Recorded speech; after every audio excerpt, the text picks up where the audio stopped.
Princess Phina had it all. A palace dripping with gold, jewels beyond measure, and a throne awaiting her rule. She was heir to the wealthiest kingdom in Africa. But when suitors arrived from distant lands, they took one look at her cursed warrior's body and fled.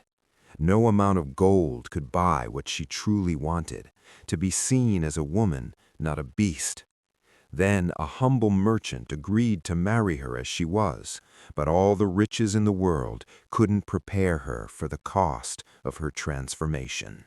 The kingdom of Zuwanda was a land of legends. Gold flowed from its mines like river water. Diamonds sparkled in the earth. Ancient warrior clans protected the kingdom's treasures, while traders came from distant lands seeking Zuwanda's riches. But the kingdom valued something more than wealth. It valued honor, tradition, and the bonds between its people. In the royal palace lived Princess Phina, and her story was one of sorrow. When she was 8 years old, a terrible fever struck her. For 3 days she burned with heat. The healers tried everything, but nothing worked. On the 4th day, the fever broke. Phina lived, but something had changed. Her body began to grow in ways no girl's body should. Muscles developed on her arms and shoulders. Her frame became broad and powerful. By the time she turned 16, she looked more like a warrior than a princess. The people whispered. At first, they pitied her. Then pity turned to fear. Then fear turned to disgust. No man would consider marrying her. Mothers pulled their children away when she walked by. Even the palace servants avoided her eyes. Some called her the Beast Princess. Others said the gods had cursed her for some terrible sin she must have committed in a past life. Phina heard every word. Each insult was like a small cut. Over the years, those cuts had made deep wounds in her heart. She tried to stay strong, tried to smile, tried to be kind. But at night, alone in her chambers, she sometimes looked at her reflection and wept. The cruelest treatment came from inside her own home. After Phina's mother died, giving birth to a stillborn son, King Musa eventually remarried. His new wife was Queen Simbi, a woman of great beauty and sharp intelligence. Years after the marriage, she gave birth to Princess Mira, a lovely and graceful daughter. Queen Simbi made no secret of her feelings toward Phina. "Look at you," she would say when no one else was listening. "You shame this family. You shame your father's name. What king wants a beast for a daughter?" Princess Mira learned cruelty from her mother. She would sigh dramatically and say, "Oh, Phina, I do feel sorry for you. I truly do. It must be so hard knowing you'll die alone." Only King Musa loved Phina without condition. He called her his precious daughter and told her she was beautiful. But even his love couldn't protect her from the world's judgment. And now the king was dying. His body grew weaker each month. The healers said his blood was sick, though they couldn't explain why. Before he died, King Musa wanted one thing: to see Phina married and happy. But how could that ever happen? One morning, Phina woke and decided she couldn't bear another day in the palace. The walls felt like they were crushing her. Queen Simbi's mocking voice echoed in her mind. She needed to breathe. She put on a simple traveler's cloak and slipped out of the palace before dawn. She told no one where she was going. She just walked, following the road toward the neighboring kingdom of Malundi. The sun rose, the day grew warm. Phina walked for hours, enjoying the freedom of being anonymous. Here, no one knew she was a princess. Here, she was just another traveler. She stopped by a stream to rest and drink. The water was cool and sweet. For the first time in months, Phina felt something close to peace. She stayed there until sunset, then reluctantly returned to the palace. No one had even noticed she'd left. The next week, she did it again, and the week after that. These secret journeys became her lifeline, the only thing that kept her going. On her 5th journey, Phina traveled farther than before. She reached a small trading post on the border between kingdoms. The market was busy with merchants selling cloth, spices, pottery, and jewelry. That's when she heard shouting. "Stop! Thieves!" Phina turned and saw 3 men running from a merchant's cart. They carried bundles of silk cloth. Behind them, a young man chased after them, yelling. The thieves had horses, the merchant didn't. They would escape easily. But Phina was faster. She ran and caught up with the first thief. She grabbed his horse's bridle and yanked. The horse reared. The thief fell off, dropping the silk. The other 2 thieves turned to help their friend. One pulled a knife. "Stay back, woman, or I'll cut you."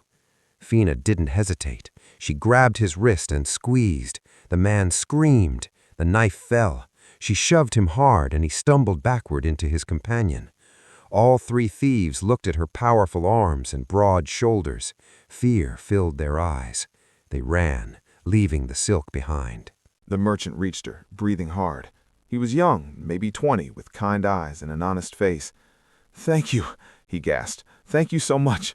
That silk was worth 6 months of work, if they'd taken it." He shook his head. "I'm Tariq of Malundi. I'm Phina," she said, deciding not to mention she was a princess. "You're incredibly strong," Tariq said, looking at her with genuine admiration, not fear. "I've never seen anyone move that fast." Phina waited for the usual reaction, the step backward, the nervous look, the excuse to leave. But it didn't come. Instead, Tariq smiled. "Are you traveling alone? It's dangerous on these roads. Would you let me buy you a meal as a thank you?" Phina was so surprised she almost said no, but something in his smile made her change her mind. "All right." They went to a small food stand. Tariq bought roasted corn and fried plantains. They sat on a wooden bench and ate. At first, they talked about simple things, the weather, the market, the quality of the food. Then Tariq asked, "Where are you from?" "Zuwanda," Phina said carefully. "Ah, the Golden Kingdom. I've traded there a few times. Beautiful place." He paused. "What brings you all the way out here?" Phina looked down at her hands. How could she explain? "I needed space to breathe." Tariq nodded like he understood completely. "I know that feeling. Sometimes home can feel like a cage, even when you love it." They talked until the sun began to set. Tariq told her about his work as a merchant. His father had been a trader, and his grandfather before that. "I'm trying to do something different, though," he said, his eyes lighting up. "I want to create permanent trade routes between kingdoms, not just buying and selling, but building relationships, partnerships. Imagine if kingdoms worked together instead of competing." Phina found herself smiling. "That's a beautiful dream." "You think so? Most people tell me I'm foolish." "Then most people lack imagination." When it was time to part, Tariq hesitated. Will you be here next week? I come to this market every week." Phina's heart jumped. "I might be." "I hope you are," Tariq said softly. Phina came back the next week, and the week after that. Each time, she and Tariq talked for hours. She learned that his mother had died when she was young. He'd raised his 3 younger sisters while building his trading business. He was patient, hard-working, and had a gentle sense of humor that made Phina laugh, something she rarely did anymore. Tariq never asked about her appearance. He never stared at her muscles or made comments. He treated her like a normal person, like someone worth knowing. On their 4th meeting, they walked together through a forest path.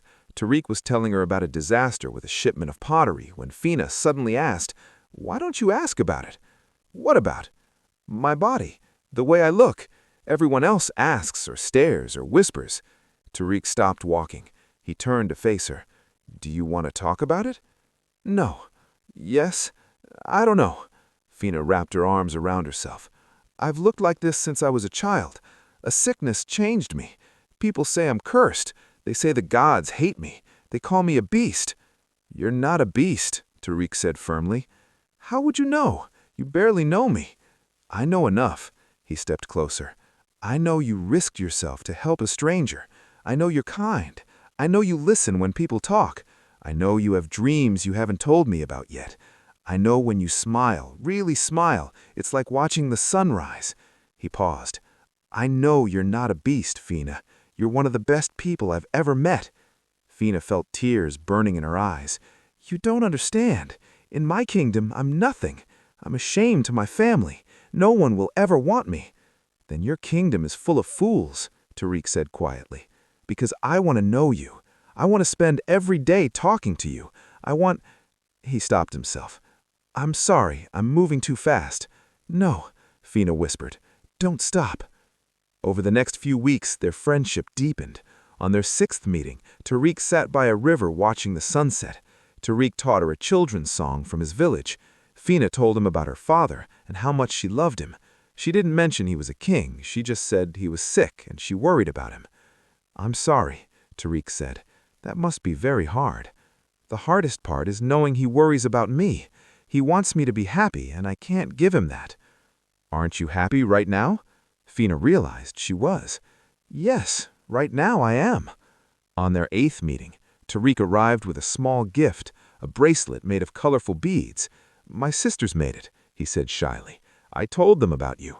They wanted you to have something. You told your sisters about me? Of course. I tell them about you all the time. They say I never stop talking about you. He smiled. They're right. Phina put on the bracelet. It was the most beautiful thing anyone had ever given her. On their 10th meeting, Tariq seemed nervous. They walked through the market, but he barely spoke. Finally, Phina asked, Is everything all right? No. Yes. I need to tell you something. He led her to a quiet spot by a stream, away from the crowds. Phina, I need to be honest with you. These past few months have been the happiest of my life. When I'm with you, everything makes sense. When I'm not with you, I count the days until I see you again. Phina's heart was racing. I know I'm just a merchant. I'm not rich or powerful, but I work hard and I'm honest, and I would spend every day trying to make you happy. What I'm trying to say is, I love you, Phina. I'm in love with you. And if you feel anything for me, anything at all, I want you to be my woman. I want us to be together. Tears ran down Phina's face. How can you love me? Look at me, Phina. Really, look at me. I see you, Phina. I see someone strong and kind and beautiful. Yes, beautiful. You are beautiful to me. People will mock you. They'll say terrible things. Let them. I don't care what other people think. He took her hands. The only opinion that matters is yours. So tell me, do you feel anything for me? Phina's voice shook. I love you too. I think I've loved you since the day we met. I've never been this happy. Yes, Tariq. Yes. I'll be yours. They embraced, and for a moment the world felt perfect. But Phina didn't know that Queen Simbi had been watching her carefully. The queen had noticed her stepdaughter's frequent absences and the strange happiness that sometimes lit her face. Queen Simbi had sent spies to follow Phina. She knew about Tariq. She knew about their meetings, and she had already gone to King Musa with the news. The very next day, as Phina and Tariq sat by their usual stream, palace guards on horseback surrounded them. Phina's heart sank. The guard's captain bowed stiffly. Princess Phina, the king has ordered your immediate return to the palace. He was informed you have been leaving the kingdom without protection or permission. Tariq stared at her. Princess? I'm sorry, Phina said desperately. I was going to tell you, I swear. I just...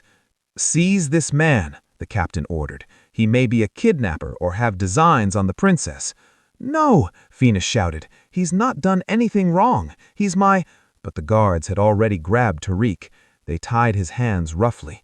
Phina tried to fight them, but even her strength couldn't overcome a dozen armed men without hurting them, and she wouldn't hurt her father's guards. They rode back to Zuwanda in tense silence. Phina's mind spun with panic. What would her father do? What would the kingdom think? And worst of all, what would Tariq think of her? At the palace, King Musa was waiting in the throne room. Queen Simbi stood beside him, her face a mask of false concern. Princess Mira watched from the side, barely hiding her satisfied smile. Guards brought Tariq in and forced him to his knees. Phina tried to rush to him, but more guards held her back. Father, please, Phina began. How could you? The king's voice was like thunder. Leaving the palace without guards, without telling anyone, meeting with strange men in secret? Do you have any idea what could have happened to you? You could have been kidnapped, killed, sold into slavery. Father, I just— Throw the man in the dungeon, King Musa ordered, his face red with fury and fear. We'll question him later to determine his intentions. Father, no! He's not a criminal. He's my— I said silence! The king's hand trembled as he pointed at her. You will go to your chambers immediately. I am too angry to speak with you right now. We will discuss your punishment when I have calmed down. Phina was dragged away, still protesting. She heard Tariq calling her name, but guards pulled her in a different direction. They locked her in a room. She paced for hours, her mind racing. She had to make her father understand. She had to free Tariq. But how? Queen Simbi visited her that evening, a cruel smile on her lips. Well, well, the beast has been tamed. Did you really think you could sneak around like a common girl? Did you think some merchant would truly want you once he knew who you were? Or more importantly, what you were? Get out, Phina said quietly. Oh, I'll leave, but know this. Your father is considering harsh punishment for that merchant. Imprisonment, perhaps, or exile. After all, he was meeting secretly with a princess. Some might call that treason. He didn't know I was a princess. Can you prove that? Queen Simbi's smile widened. Sleep well, Phina. Tomorrow should be very interesting. Late that night, after midnight, King Musa came to Phina's chambers. He looked exhausted and old. His anger had faded, replaced by worry and sadness. Father, please listen, Phina began. No, you listen first. The king sat down heavily. Phina, I am dying. You know this. The healers give me perhaps 6 months, maybe less. Before I leave this world, I need to know you'll be safe. I need to know you'll be cared for and protected. But how can I trust that when you put yourself in such danger? I wasn't in danger. Tariq would never hurt me. This merchant you were with, who is he? What does he want from you? He wants nothing. He doesn't even know I'm wealthy.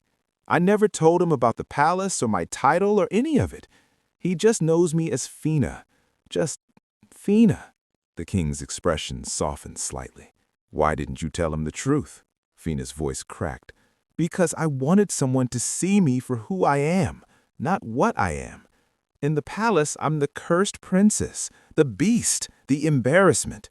But with Tariq, I'm just a person, a woman. And She couldn't hold back her tears any longer. He loves me, father. He told me he loves me. He asked me to be his woman, and I said yes. The King Musa pulled his daughter into his arms. Oh, my child, my precious daughter. He saw beyond my body, Phina sobbed. He saw my heart. He made me laugh. He made me feel normal. He made me feel like maybe, just maybe, I could be happy. The king held her as she cried. When her tears finally slowed, he said, Tell me about this man. Everything. Phina told him how they met, how Tariq treated her with respect and kindness, how he had dreams of connecting kingdoms, how he made her feel valued and seen, how for the first time in years she had felt hope. When she finished, the king was quiet for a long time. Then he said, Tomorrow I will speak with this Tariq myself. If he is half the man you describe, perhaps— He paused. Perhaps the gods have finally answered my prayers for you. The next morning, Tariq was brought from the dungeon. He was dirty and tired, but held his head high. He bowed respectfully to King Musa. The throne room was full. Council members, advisors, nobles, and of course Queen Simbi and Princess Mira, both eager to see the merchant humiliated. So, the king said, You are the merchant who has been meeting secretly with my daughter? Yes, your majesty, though I did not know she was your daughter until yesterday. Yet you pursued her, met with her repeatedly. Why? Because I love her, your majesty. Gasps echoed through the throne room. King Musa leaned forward. You love her, even knowing what she looks like, even knowing the whole kingdom calls her cursed? Tariq's eyes flashed with anger. With the greatest respect, your majesty, anyone who calls her cursed is a fool and a coward. Princess Phina is the strongest, kindest, most remarkable woman I have ever known. She saved me from thieves when she could have walked away. She's been mocked and shunned her entire life, yet she remains gentle and compassionate. She's funny and thoughtful and intelligent. Her appearance doesn't change any of that. If anything, it proves her strength of character even more. She has endured cruelty that would have broken most people, yet she's still kind." The throne room was silent. "Pretty words," Queen Simbi said coldly, "but how do we know you're not after her wealth, after a connection to the royal family?" "You don't," Tariq said, turning to face her. "I cannot prove my heart with words alone, but I can tell you this. I fell in love with Phina when I thought she was just a traveler.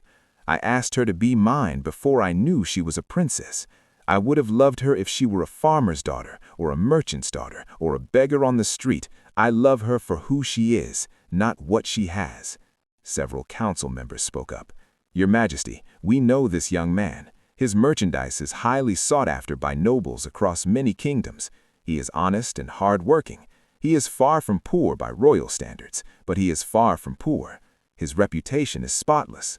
One older advisor added, "Your Majesty, if I may speak plainly, Princess Phina has been rejected by every suitor in the kingdom. Here stands a man of good character who loves her without reservation. Is that not what you've been praying for?" King Musa looked at his daughter, who stood to the side with tears streaming down her face. Then he looked at Tariq, who met his gaze steadily. "Young man, answer me honestly. Will you cherish my daughter? Will you protect her and stand by her side even when others mock or judge her? Every day for the rest of my life, Your Majesty. Will you value her for who she is, not just what she can give you?" "I already do, Your Majesty." The king stood slowly. "Then you have my blessing. The wedding will take place in 3 weeks." The throne room erupted in shocked murmurs. Queen Simbi went pale. Princess Mira looked like she might faint. This couldn't be happening. After all her carefully laid plans to keep Phina isolated and miserable, the cursed princess was actually going to marry? But the king had spoken. The decision was made. Phina ran to Tariq and they embraced as the court watched. For the first time in her life, Phina felt truly seen and loved in front of her entire kingdom. That evening, King Musa summoned his family to his private chambers. Queen Simbi, Princess Mira, and Princess Phina. King's voice was weak. "My family, my time grows short. Before I die, I must name my heir. Since I have no sons, one of my daughters will inherit the throne and rule with her husband. But this is not my decision alone to make. It is tradition that the oracle guides us in such matters." Queen Simbi's hands trembled slightly.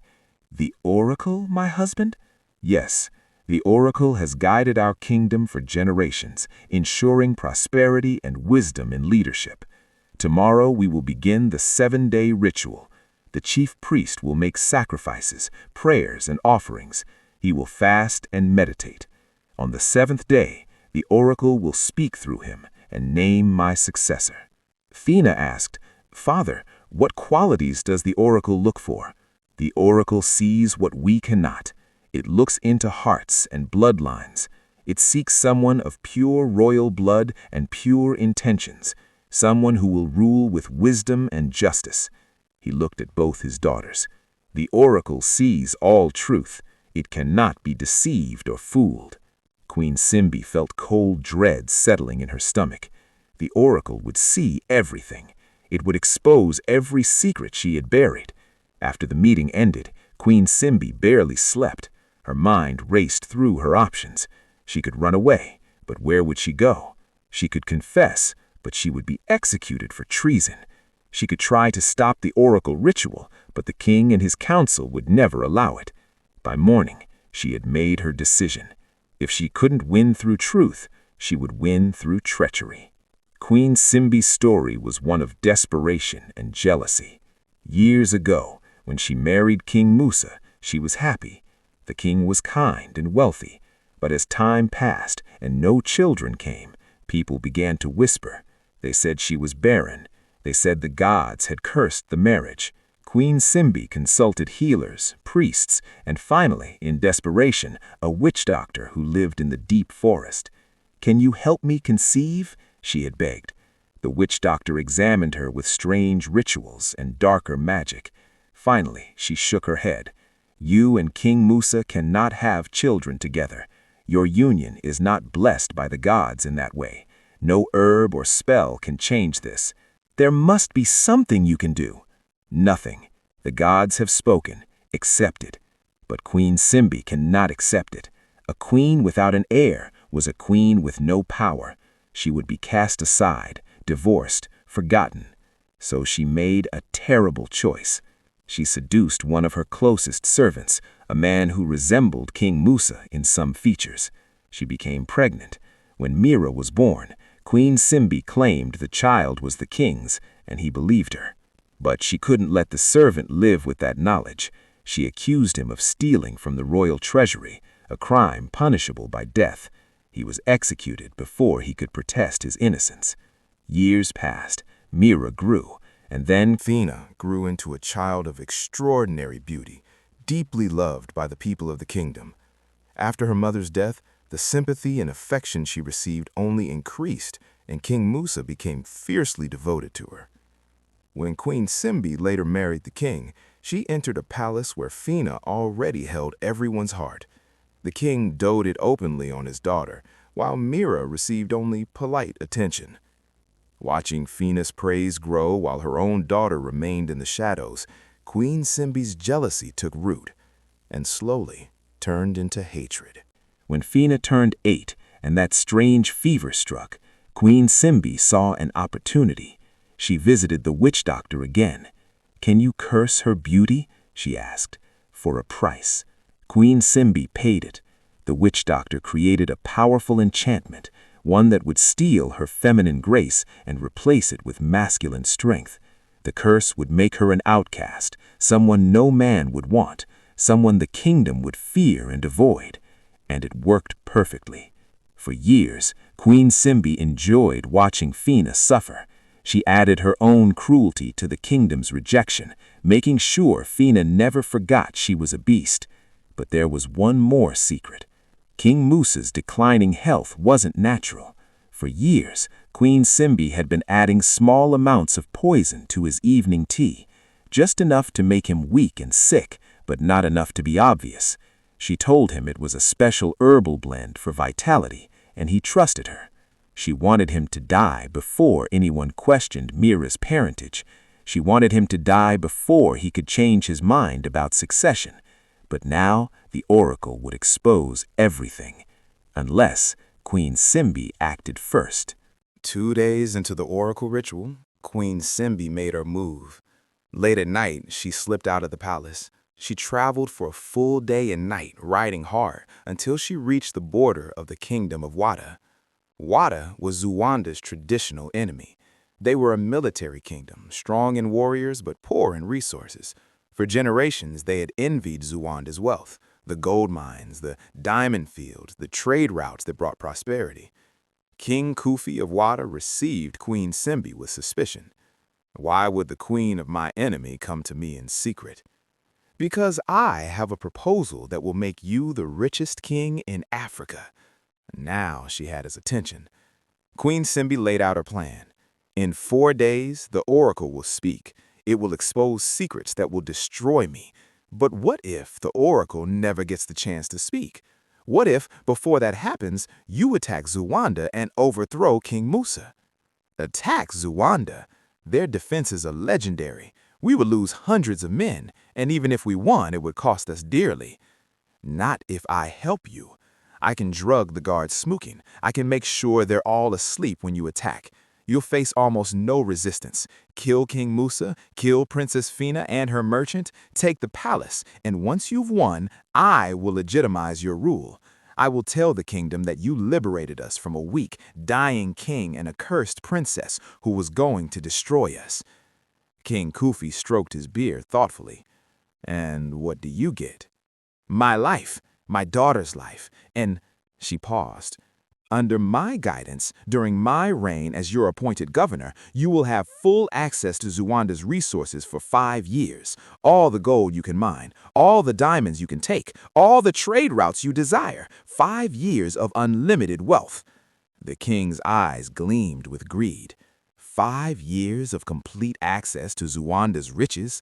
Complete access, every mine, every trade route, every treasure vault. For 5 years, Zuanda's wealth will be yours to claim. And after 5 years, we renegotiate, but by then, you'll be so wealthy and powerful that no kingdom will dare oppose you. The king smiled slowly. It was a smile like a wolf spotting wounded prey. This is an interesting proposal, but how do I know you won't betray me once I've done your dirty work?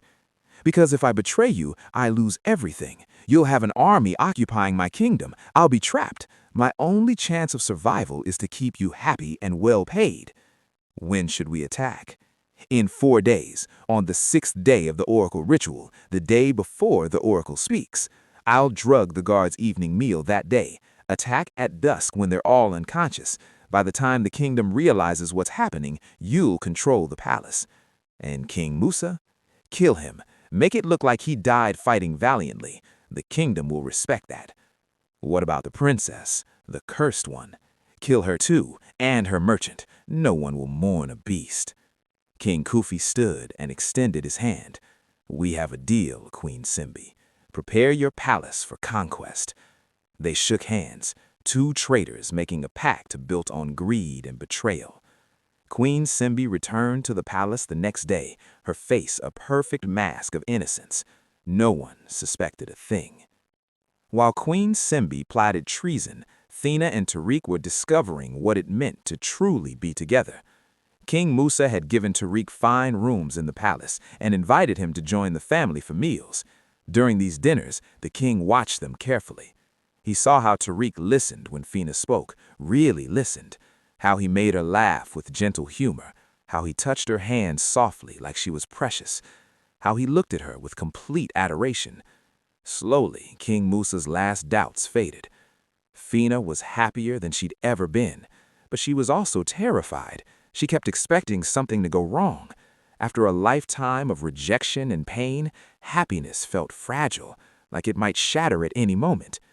One evening, she confessed this to Tariq as they walked in the palace gardens. I keep waiting for you to realize you've made a mistake, she said quietly. For you to see me and think, what have I done? Tariq stopped walking and turned to face her. Phina, look at me. Really look at me. She met his eyes. I'm not perfect. I'm stubborn sometimes. I work too much. I snore. Ask my sisters, they'll tell you. I'm not particularly handsome or charming. I'm just a merchant with big dreams and calloused hands. But I love you, not because of who you are, but because of who you are. And that's never going to change. How can you be so sure? Because love isn't about perfection. It's about choice. Every day I choose you. Every day I will wake up and choose you again. That's what marriage is, choosing each other over and over, no matter what comes. Phina felt tears on her cheeks. I choose you too. They kissed as the sun set, not knowing that Queen Simbi watched from a palace window above, her face twisted with hatred. The 6th day of the oracle ritual arrived. Chief Priest Kofi had been fasting and praying for nearly a week. Tomorrow, he would enter the sacred chamber where the oracle spoke. Tomorrow, the next ruler would be named. The palace bustled with nervous energy. Servants prepared for the ceremony. Nobles arrived from distant parts of the kingdom. Everyone knew this was a momentous day. That afternoon, Queen Simbi made her move. She went to the guards' quarters with several large jugs of wine. For your hard work protecting us during this important time, she said with a warm smile. Drink well tonight. Tomorrow will be a day of celebration. The guards thanked her gratefully. Queen Simbi was known for being cold, so this gesture seemed especially generous. They didn't know she had spent the previous night adding powerful herbs to every jug, herbs that would knock them unconscious within an hour of drinking. At noon, Queen Simbi climbed to the palace's highest tower. She waved a red scarf 3 times, the signal she had arranged with King Kufi. In the distance, hidden in the forest, a scout saw the signal and reported to his king. King Kufi smiled. The trap is set. We attack at dusk. His army began moving toward Zuanda.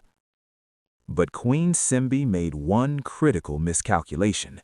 Chief Priest Kofi was a man of deep faith and even deeper wisdom. The oracle had spoken to him the previous night in a powerful vision, earlier than expected. The gods were urgent. They had a message that could not wait. That afternoon, Kofi requested an immediate private audience with King Musa. In the king's private chambers, with no one else present, the priest delivered the oracle's message. "Your Majesty, the oracle has spoken with absolute clarity. Princess Phina is the one true heir. She carries your blood and your spirit. She has been tested by suffering and cruelty, yet her heart remains pure. She will be a great queen." Relief and joy flooded through King Musa. Thank the gods.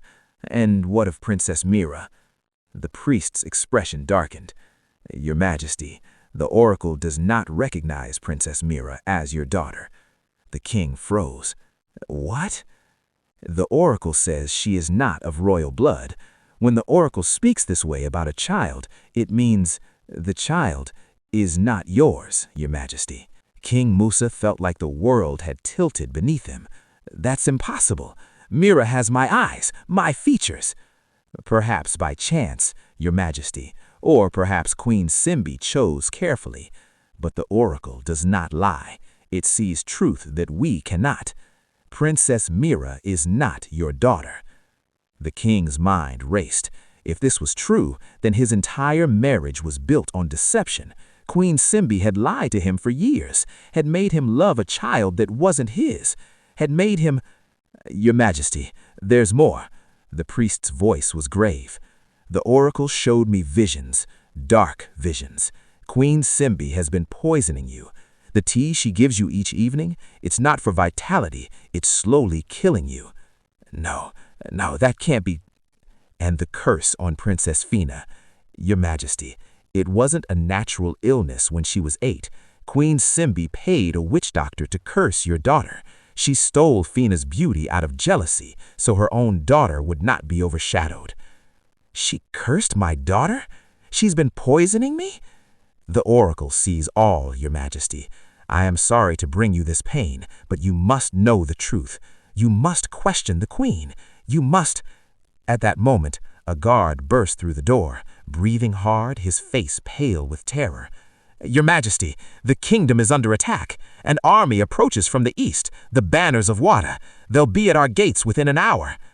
King Musa tried to stand straight, but his poisoned body failed him. He nearly collapsed. The guard caught him. "Sound the alarm. Mobilize all palace guards. Prepare our defenses." The guard ran to obey, but when he reached the guards' quarters, he found a scene of horror. Nearly every guard was unconscious, sprawled on the floor, wine cups scattered around them. They were breathing, but they wouldn't wake no matter how hard he shook them. He ran back to the king. "Your Majesty, the guards, they've all been drugged. They drank wine this evening, wine that Queen Simbi brought them. They won't wake." King Musa understood everything in that terrible moment. The attack, the drugged guards, the timing. She betrayed us. My wife betrayed us all. Princess Phina had been in the library when the alarm rang. She ran toward the throne room and arrived just as the guard was delivering the News about the drugged guards. She saw her father swaying, barely able to stand. She saw the chief priest's grim face, and she understood that something terrible was happening. "Father, what's going on?" "Wada is attacking. The guards are drugged. We have maybe 30 minutes before they breach the palace." King Musa looked at his daughter with desperate love. "Phina, you must flee. Take Tariq and run. Get as far from here as—" "No." Phina's voice was steel. "I won't abandon you. I won't abandon our people." "You don't understand. We have almost no defenders. We can't possibly—" "Then we fight with what we have." Phina turned to the guard. "How many guards are still conscious?" "Maybe 10, Your Highness? Perhaps 12. Gather them all. Bring every weapon we have, and find Tariq. Tell him to arm himself and meet us in the throne room." King Musa tried to protest, but Phina gently took the sword from his trembling hands. "Father, you're too weak. Let me do this. Let me protect you for once." The king saw the determination in his daughter's eyes. He saw her strength, not just physical, but the strength of her spirit, and he nodded. "Guard, take the king to the secure chamber behind the throne room. Protect him with your life." As the guard helped King Musa away, the old king called back, "Phina, the queen, she's behind this. She betrayed us. She—" But there was no time for explanations. The sound of battering rams echoed through the palace. The enemy was at the gates. Phina stood in the throne room with a handful of guards who hadn't drunk the poisoned wine. Tariq arrived, breathing hard, a sword in his hands. "I'm not a skilled fighter, but I'm not leaving your side," he said honestly. "I know." Phina gripped his hand for just a moment, then she turned to face the entrance. She felt something strange happening inside her body. It was like fire was running through her veins. Her muscles tensed and swelled. Her senses sharpened. Every sound became clearer, every heartbeat stronger. She didn't understand it yet, but the curse was responding to her desperate need to protect those she loved. The darker the situation, the stronger she became. The doors exploded inward with a tremendous crash. Water warriors poured in like a flood, dozens of them, armed with swords and spears and axes. They wore battle-scarred armor and had the hard eyes of experienced killers. They saw a handful of defenders and one unusually muscular woman standing in the center. They laughed. "Is this all Zuwanda has to offer? A beast woman and some scared guards? Leave now and you'll live. Stay and I'll break you." The warriors laughed harder. The captain gestured forward. "Kill them all!" The first wave charged. What happened next would be spoken of in legends for generations. Phina moved like lightning. The first warrior who reached her swung his sword at her head. She caught his wrist mid-swing and squeezed. Bones cracked. The man screamed. She yanked him forward and threw him into 3 of his companions. They all went down in a tangle. A spear thrust toward her back. She spun, grabbed the shaft, and snapped it like a twig. She swung the broken half like a club, and 2 warriors went flying. The Wada warriors realized too late that this wasn't a normal fight. This woman was something else entirely. Phina fought with a rage she'd never felt before. These invaders had come to kill her father, to kill Tariq, to destroy her kingdom. Every punch carried the weight of years of mockery and pain. Every strike was powered by love and fury. One of her blows sent a warrior crashing through a stone pillar. Another punch launched a man completely across the room. When 5 warriors surrounded her with spears, she grabbed 2 of the spears, pulled the men holding them toward her, and smashed them together like toys. Behind her, Tariq and the palace guards fought bravely. They weren't as powerful as Phina, but they were determined. They protected her flanks, making sure no one could attack her from behind. The battle raged. More Wada warriors poured in, but they kept falling. Phina was a force of nature, unstoppable and terrifying. The enemy captain finally understood they were losing. He'd brought 50 men into the palace. More than half were down, dead, unconscious, or too injured to fight. And this one woman was still standing, barely even breathing hard, covered in her enemy's blood, but seemingly untouched herself. "Retreat!" he screamed. "Fall back!" The Wada warriors turned and ran. They fled through the broken doors, their confidence shattered. But Phina saw Tariq on the ground, clutching his side. Blood seeped between his fingers, a sword wound, deep and dangerous. "Tariq!" Phina ran to him. "I'm okay," he gasped. "It's not as bad as it looks." But it was bad. Phina could see that. The wound needed immediate treatment or he would bleed out. Phina looked toward the fleeing warriors. She wanted answers. She wanted to know why they'd attacked. She wanted to chase them down and make them pay for hurting Tariq. But first, she had to save him. "Get the healers!" she shouted to a guard. "Now!" She pressed her hands against Tariq's wound, trying to slow the bleeding. "Stay with me. Stay awake. Talk to me." "Did we win?" Tariq asked, his voice weak. "We won. You were so brave. I just didn't want them to hurt you." "Shh! Save your strength." The healers arrived and went to work immediately. After a few tense minutes, one of them looked up. "The wound is serious, but he'll survive if he rests and doesn't move." Relief flooded through Phina, but her relief quickly turned back to rage. Who sent these warriors? Why did they attack? And then she remembered what her father had started to say. The queen betrayed us. Phina left Tariq in the healer's care and ran outside. The Wada warriors had fled toward the eastern edge of the palace grounds. She could see them in the distance, heading toward the forest. She ran after them, her powerful legs eating up the distance. Some of the palace guards who had started to wake from the drugged wine followed her, though they couldn't keep up with her speed. She caught up with the retreating warriors at the edge of a cliff overlooking a deep ravine. Many were wounded, limping, helping their injured companions.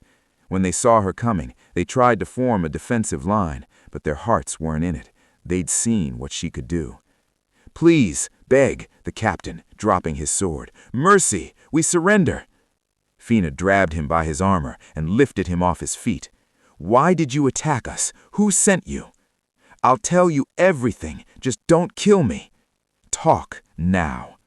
"It was your queen, Queen Simbi. She came to King Kufi days ago. She made a deal with him. She would drug your guards and open your defenses if we killed your father and you. In exchange, she promised us full access to Zuwanda's resources for 5 years. All your gold, your diamonds, your trade routes, everything." Phina felt like she'd been punched in the chest. The queen, her stepmother, had betrayed the entire kingdom. She'd always known Queen Simbi was cruel, but this? Conspiring with the enemy? Trying to murder the king? Trying to murder her? "Where is Queen Simbi now?" Phina demanded. "I don't know. She was supposed to meet King Kufi after we secured the palace, but obviously that didn't happen." Phina dropped the captain roughly. She was about to order the guards to arrest all the warriors when she heard footsteps behind her. She turned. Queen Simbi stood there, her face twisted with hatred and rage. "You should be dead," the queen screamed. "You were supposed to die.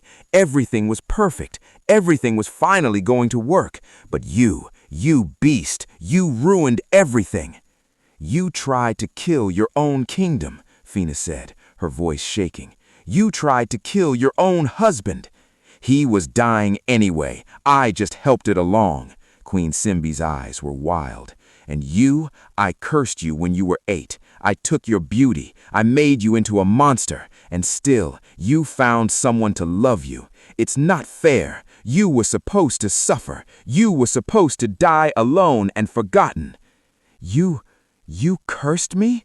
"Yes, I paid a witch doctor to steal your beauty because you were perfect and my daughter was nothing compared to you. Everyone loved you. Everyone praised you, while Mira, my precious Mira, lived in your shadow. And now the oracle has spoken, hasn't it? Now everyone knows Mira isn't the king's daughter. Now everyone knows I lied." Phina stared at her stepmother, understanding dawning. Everything. The sickness at 8, the changed body, the years of torment, it had all been Queen Simbi's doing. "You destroyed my life," Phina whispered. "And I'd do it again, because you deserve to suffer. You deserve." Queen Simbi pulled a knife from her robes and lunged at Phina. But Phina was faster. She sidestepped the attack easily. Queen Simbi's momentum carried her forward, toward the cliff's edge. Phina could have let her fall. She could have just stood there and watched her stepmother tumble to her death.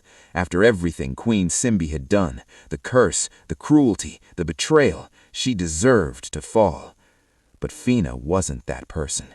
She reached out and grabbed Queen Simbi's arm just as the queen went over the edge. Queen Simbi dangled from Phina's grip, her feet kicking in empty air, the ravine hundreds of feet below. "Let me go," Queen Simbi screamed. "Just let me fall. End it." "No," Phina said. "Why? Why save me? I tried to kill you. I ruined your life." "Because I'm not you," Phina said simply. "I'm not cruel, and I won't let hatred turn me into a killer." She started pulling Queen Simbi up, but the queen was heavy, and Phina's wounds from the battle were beginning to hurt. Her arms shook with effort. The palace guards arrived, having finally caught up.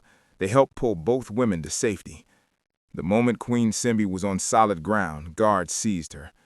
"Take her to the dungeon," Phina ordered, "and find Princess Mira. Arrest her too." As the guards dragged Queen Simbi away, the fallen queen screamed curses and threats, but Phina didn't listen. She just stood at the cliff's edge, her body shaking. She had saved the woman who had destroyed her life. She didn't know why she'd done it. It would have been so easy to let go, so easy to let justice be done. But something inside her, something deeper than revenge or anger, had made her hold on.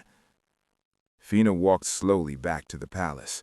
Her body ached, her wounds burned, but more than that, she felt emotionally exhausted. The guards had woken up from the drugged wine. They were confused and embarrassed, but they quickly mobilized to secure the palace and capture any remaining water warriors. Phina went to check on Tariq first. He was resting, his wound bandaged, his color better. "You came back," he said with a weak smile. "Of course I did." She took his hand. "I'll always come back to you." "Did you find out why they attacked?" "Queen Simbi betrayed us. She made a deal with Wada. She's the one who drugged the guards. She is the one who—" Fina's voice broke. "She cursed me, Tariq. When I was 8, the sickness wasn't natural. She paid someone to curse me, to take away my beauty and make me into this." Tariq squeezed her hand. "I'm so sorry. All these years, all the pain and mockery and loneliness, it was her. She did this to me because she was jealous." "What will happen to her?" "My father will decide. But first, I need to—" Phina stood. "I need to be alone for a little while. I need to think." She went to her chambers and locked the door. She looked at herself in the mirror, her powerful body, her masculine features, the face that had been mocked for years. This was what Queen Simbi had made her. This was the curse. And yet, this body had just saved her kingdom. This strength had protected the people she loved. This cursed form had been her salvation. As she stood there, something strange began to happen. A soft light filled the room. Phina spun around. A creature materialized before her, beautiful and terrifying, neither male nor female, made of light and shadow and something ancient. What are you?" Phina breathed. "I am a guardian of the sacred balance," the creature said, in a voice like music and thunder combined. "I am the keeper of curses and their breaking." "I don't understand." "Your curse has been broken, Princess Phina. You proved your heart was pure beyond any doubt." "How? When?" "When you saved the one who cursed you. Queen Simbi destroyed your life, stole your beauty, caused you years of suffering. You had the perfect chance to let her fall, to let her die. Justice itself would have blessed that choice." The creature moved closer. "But you saved her. You showed mercy when no one would have blamed you for showing none. That act of pure compassion broke the curse." Phina felt tears streaming down her face. "It's broken?" "Yes. The dark magic that changed you has been neutralized by the light of your soul. Now you have a choice." The creature gestured toward her. "You can remain as you are, strong and powerful, the body that saved your kingdom. Or you can return to your true form, the form you would have had if you'd never been cursed. The choice is yours alone." Phina looked down at her hands, large and calloused, hands that had fought and protected.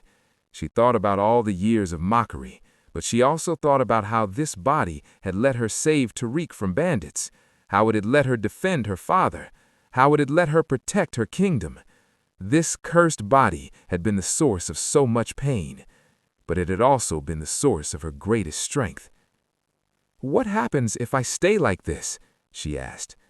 "You will remain powerful, your strength will never fade, but you will also carry the memory of being called a beast. The scars of rejection will remain. And if I return to my true form, you will be as you were meant to be, beautiful in the way your mother was beautiful, but you will lose this extraordinary strength. You will be normal." Normal. The word Phina had longed for her entire life. To be normal, to be looked at without fear or disgust, to walk through crowds without people whispering, to just be a woman. Not a beast, not a curse, just herself. "If I may," the creature said softly, "I have seen many mortals face this choice. Most choose to return to what they were. They want to erase the pain. But consider this. You are not defined by how you look. You are defined by what you do. Your body is just a vessel. Your soul is what matters." "I know that, but," Phina's voice broke, "I'm so tired of being stared at. I'm so tired of people fearing me. I just want to be normal. Is that so wrong?" "It is not wrong. It is human. The question is, what does your heart truly desire?" Phina closed her eyes. She thought about Tariq, who loved her regardless of her appearance. She thought about her father, who had always seen her beauty. She thought about the moment she'd saved the kingdom, using the very strength that had made her an outcast. But she also thought about the little girl she'd been at 8, the girl who'd been beautiful and happy and loved, the girl who'd been stolen from her by jealousy and dark magic. Didn't that girl deserve a chance to exist again? "I want to be normal again," Phina whispered. "I want to be the person I was meant to be. I want to look in the mirror and see my mother's face. I want to walk through my kingdom without people calling me a beast. Is that selfish?" "It is honest, very honest. Very well. Close your eyes and speak the words." Phina closed her eyes. Tears ran down her cheeks. "I wish to be normal again." The light in the room intensified. Phina felt warmth spreading through her body, not painful, but strange, like being unmade and remade at the same time. Her muscles shifted, her bones restructured, her features changed. When it was done, she opened her eyes. She looked in the mirror and gasped. The woman looking back at her was breathtakingly beautiful. She had an hourglass figure, soft curves, delicate features. She looked like her mother, the mother she barely remembered, but whose portrait hung in her father's chambers. She was normal, beautiful, everything she dreamed of being. Phina touched her face with trembling hands. "Is this really me?" "This is who you were meant to be," the creature said. "But remember, this form doesn't make you more valuable than the one you had. Your worth never changed. Only your appearance did." "I know. Thank you." The creature began to fade. "Live well, princess. You've earned your happiness." Then it was gone. Phina stood alone in her chambers looking at her new reflection. She should have felt joy. She should have felt complete. Instead, she felt strange, empty almost. This was what she'd wanted, so why did it feel like she'd lost something? Phina walked to find her father. When she entered his chambers, King Musa looked up and didn't recognize her for a moment. Then his eyes widened. "Phina?" "Yes, father." The king stood shakily and pulled her into his arms. "My daughter, my beautiful daughter. You look just like your mother." "The curse broke. I was given a choice, and I chose this." "Are you happy?" I think so. It's what I always wanted." King Musa studied her face. "But—" "Nothing, father. I'm fine. I'm just tired." She went to see Tariq next. When she entered the healer's room, he looked at her with confusion at first. Then recognition dawned. "Phina? It's me." Tariq stared at her, transfixed. "You're incredibly beautiful. The curse broke. This is who I really am. This is amazing. This is... wow." Tariq kept staring. "I mean, you were always beautiful to me, but this is... wow." Phina waited for the joy she thought she'd feel. Tariq found her beautiful. Everyone would find her beautiful now. This was what she'd wanted. So why does she feel so disconnected? "I'm glad you're healing well," she said quietly. "I should go.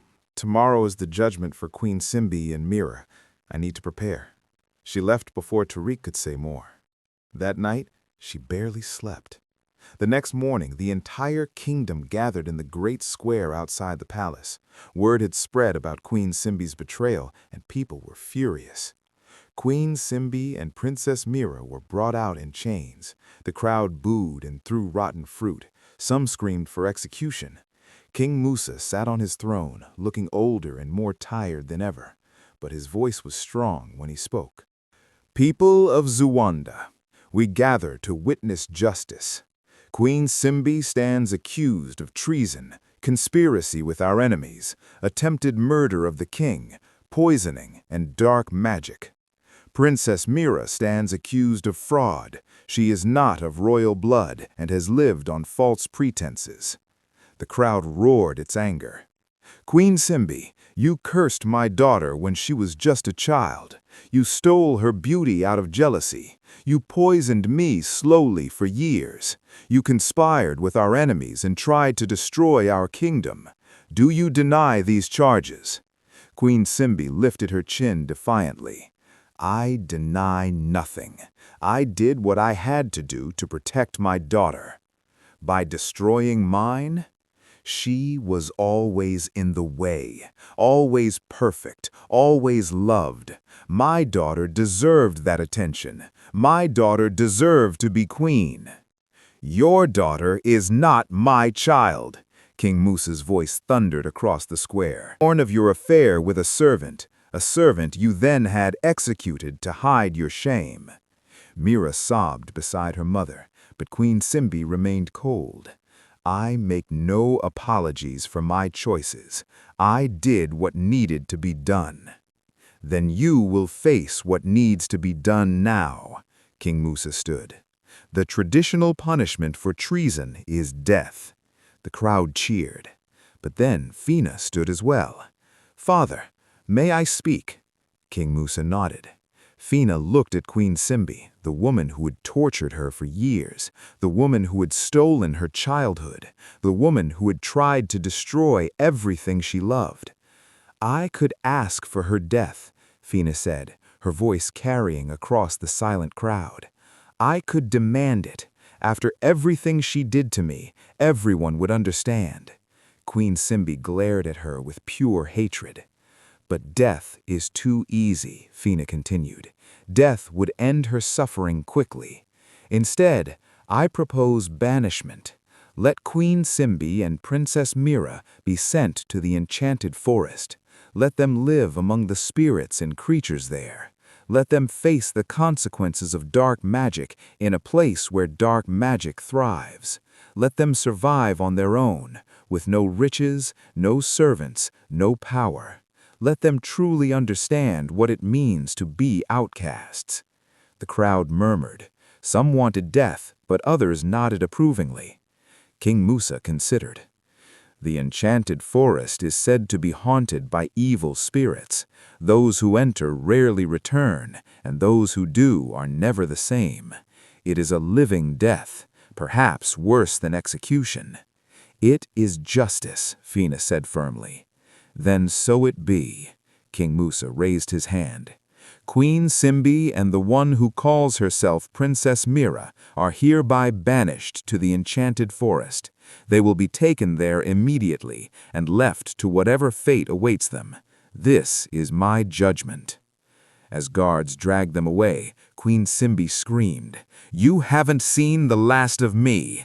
The Zuwanda kingdom will pay for this. I will return. I will have my revenge." But her voice faded as she was pulled into a prison wagon. The crowd cheered. Justice had been served. Phina should have felt satisfaction. Instead, she just felt empty. 3 days later, as originally planned, Phina and Tariq were married in a grand ceremony. The entire kingdom attended. People who once called Phina a beast now praised her beauty. They spoke of her heroism in defending the kingdom, conveniently forgetting how they'd treated her years. Phina smiled and accepted their praise. She wore a beautiful wedding dress. She looked like a fairy tale princess. Tariq stood beside her, looking at her with love and wonder. When the priest asked if she took Tariq as her husband, Phina said, "I do," in a clear voice. When Tariq kissed her, the crowd cheered. Everything was perfect. Everything was exactly as she'd always dreamed. So why did she feel like crying? That night, after the celebrations, Phina and Tariq retired to their chambers. Tariq kept staring at her in amazement. "I can't get over how beautiful you are," he said, perhaps the 20th time that day. "Thank you," Phina said quietly. "Your father announced you as heir. You're going to be queen. Can you believe it?" "Yes." Tariq frowned. "Are you all right? You seem distant." "I'm fine, just tired." "Phina, talk to me. Something's wrong. I can see it." She looked at him, her husband, the man who loved her when she was a beast, the man who saw her soul when no one else would. "Do you love me more now?" she asked suddenly. What do you mean? "Now that I'm beautiful, do you love me more than you did before?" "Phina, I loved you before. I love you now. My love hasn't changed." "But I have. I've changed completely. The woman you fell in love with doesn't exist anymore. That body, that strength, that person, she's gone. I'm someone different now." Tariq took her hands. "You're not different. You're still Phina. You're still kind and brave and—" "But am I, though?" Tears filled her eyes. "When I looked in the mirror before, I saw someone who had survived everything the world threw at her. Someone who was strong, not just in body, but in spirit. Someone who had turned curse into strength. But now, when I look in the mirror, I see someone pretty. That's all. Just pretty." "You're more than pretty. But am I? When I saved the kingdom, I used the strength that the curse gave me. That strength came from pain and suffering and years of being an outcast. It made me who I was. But now I've erased all of that. I chose to be normal, to be accepted, to be beautiful. And I thought that would make me happy. But Tariq, I feel like I've lost myself." Tariq pulled her close. "Then maybe you chose wrong." "What?" "Maybe you weren't supposed to go back to normal. Maybe you were supposed to stay as you were, strong and powerful and extraordinary. Maybe the curse was really a gift all along, and you just couldn't see it." Phina pulled away. "No, you're wrong. Being cursed wasn't a gift. It was torture. Every day was pain. Every day I was reminded that I was a monster." "You were never a monster, Phina. Everyone else was monstrous for treating you that way. But you were always beautiful. Your soul was always beautiful. Your body just didn't match what people expected, and they punished you for that. But that doesn't mean there was anything wrong with you. It means there was something wrong with them." Phina sank onto the bed, sobbing. "I don't know who I am anymore." Tariq sat beside her. "You're Phina. You're the woman who saved me from bandits. You're the woman who defended your kingdom. You're the woman who showed mercy to your worst enemy. You're brave and kind and strong, and none of that has anything to do with how you look." "Then why did I choose this? Why did I throw away the power?" "Because you're human. Because after years of pain, you wanted to stop hurting. There's no shame in that." "But I've made a mistake, haven't I? I chose the wrong thing." "I don't know," Tariq said honestly. "Maybe, or maybe you needed to make this choice to understand what really matters. Maybe you needed to be normal for a while to realize that normal isn't better. It's just different." They sat together in silence. Outside, the kingdom celebrated their wedding. Inside, Phina grieved for the person she'd been and wasn't sure about the person she'd become. She had gotten everything she thought she wanted, and somehow it wasn't enough. 1 month later, Queen Phina sat on her throne beside King Tariq. Her father had died peacefully in his sleep, finally free from Queen Simbi's poison. The kingdom mourned, but also celebrated their new queen, young, beautiful, and a proven protector. Phina performed her duties well. She was fair and wise. She settled disputes. She made good decisions. Everyone praised her. But at night, she dreamed of the cliff. She dreamed of holding Queen Simbi, her muscles straining, her cursed body doing what it had been made to do, protect, even when it hurt. She dreamed of the battle, of feeling power surge through her, of being unstoppable.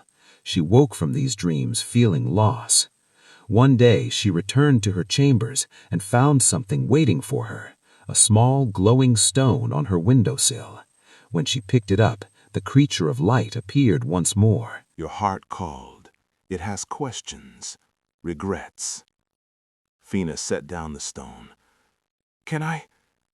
Is it possible to go back? To have the cursed body again? Why would you want that? Because I made a mistake. I thought I wanted to be normal. I thought I wanted to be accepted. But I realize now that I was already complete.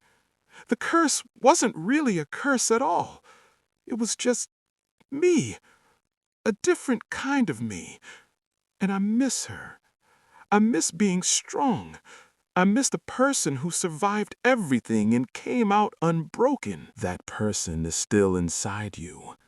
Your appearance has changed, but your soul has not. But I want the strength back. No, the creature said gently. You cannot go back.